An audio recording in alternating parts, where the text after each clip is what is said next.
Um, I talked to you on a Monday morning, beginning of a week. Always very excited about the beginning of a week.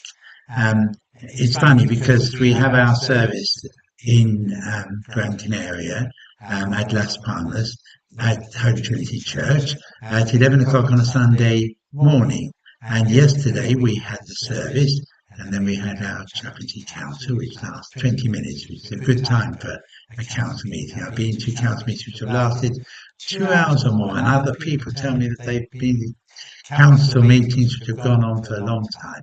And our council meetings are very positive, very happy, and that was a joy. But the great thing about Sunday afternoons, I find, is it is a time to sort of relax after having done the service. So, for me, Sunday afternoons are like, I think, Friday afternoons and Friday evenings are, for many people, the end of a week. And I see that a little bit about Sunday afternoons, although I much enjoy the service. And funny enough, I much enjoy the council meetings, which I'm sure many priests would like to be able to say in the Church of England and in any church. So that was a great joy. And yesterday I had also the pleasure of being with somebody who makes their confession, and they do it very often, probably about once a year. And that's lovely to see them for that. It's now called the ministry or the sacrament of reconciliation.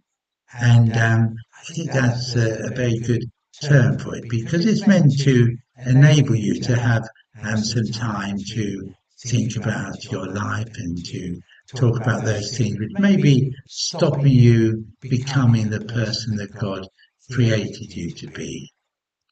And if you ever think that you would like to have the sacrament of reconciliation and sacrament of confession, then why not get in touch with me and talk about it? Because I think you would find it actually life-giving, as those of us who use the ministry of reconciliation do find.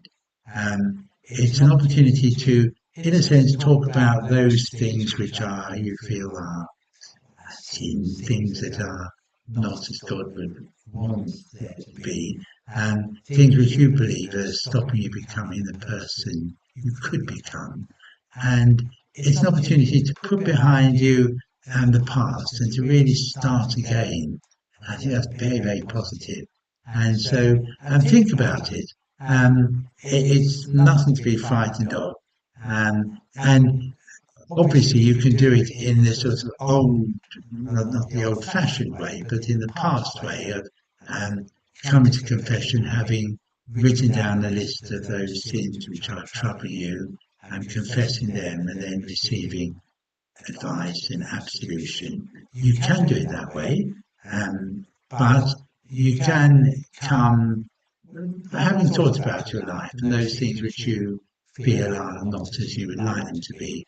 And we would start with a prayer, and then you can have a time, as long as you wish, to talk about those things. And then we would finish with a prayer and the absolution, when I would say your name, and I would say,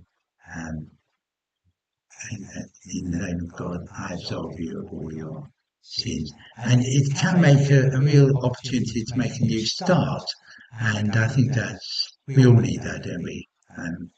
In a sense, every day is a new start, I find. And at my age, I wake up and I think, wow, I woke up to another day.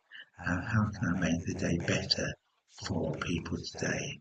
So think about it, the sacrament of reconciliation or confession. And if you think it might be helpful, do get in touch with me. So that's the talk for today. No stories or anything. So really, the story was about your life and about how you're doing in your life.